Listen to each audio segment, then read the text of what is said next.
Across our country, provinces are feeling the impact of COVID-19, the increased strain on healthcare systems, the challenge of school closures, and of course, the massive economic hit. In Newfoundland and Labrador, Premier Dwight Ball says the province needs all the help it can get as it relies so heavily on the oil and gas sector. He is joining us this morning from St. John's. Good morning.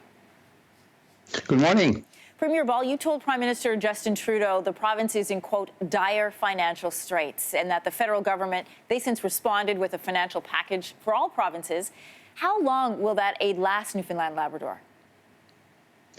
Well, right now, what it allows us to do is to continue borrowing. And for Newfoundland and Labrador, this is unsustainable for the long term. We've been working with the federal government leading into the pandemic. This has been a very tough year in our province with a weather event early in January and with the collapse of the oil prices and then, of course, into this pandemic. So it's been a tough start. And so for us right now, we are just running out of room. Borrowing was difficult. We really needed support from Canada. We've been working with the federal government months going into this. We're anticipating something would have come in the budget, but of course we didn't get to that point. So right now we can borrow, but it is unsustainable for the long term for Newfoundland and Labrador. What else do you need from the federal government?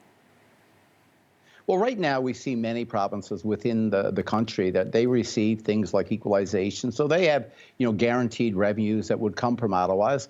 Newfoundland and Labrador, of course, we do not receive equalization. So we needed another program that will reflect where we are as a province. It's really simply one of fairness, giving us a boost right now. We have all the ingredients from a natural resource development. We have some of the best workers that we would see anywhere in this country, oil and gas, mining, fishery, tourism products. So you name it. We have all the ingredients. We just need a boost. We need some fairness right now from Ottawa. Just like we've seen in other provinces on an annual basis, we just need some of that now for Newfoundland and Labrador.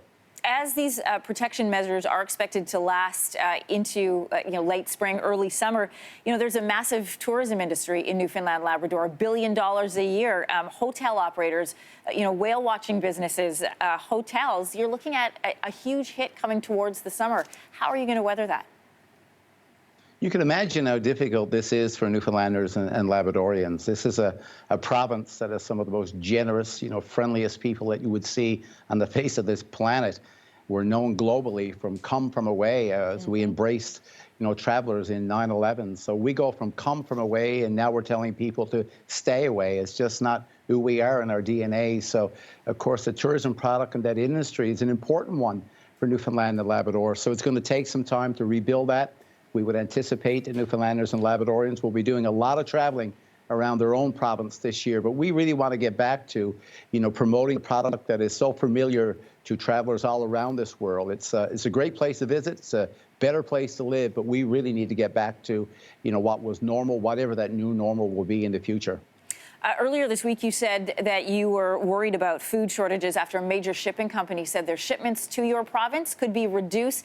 You're now saying that that's no longer an issue. What changed? Well, it's another example of how Newfoundlanders and Labradorians would step up in some very difficult times. So we were dealing with that, and really within 24 hours, we saw a trucking industry, we saw Marine Atlantic, we saw many other industries that have stepped up and be able to fill that void that would have been anticipated from a company that was struggling. And we do not like to see any Newfoundland and Labrador company struggling, but yet others have stepped up now to fill this food security.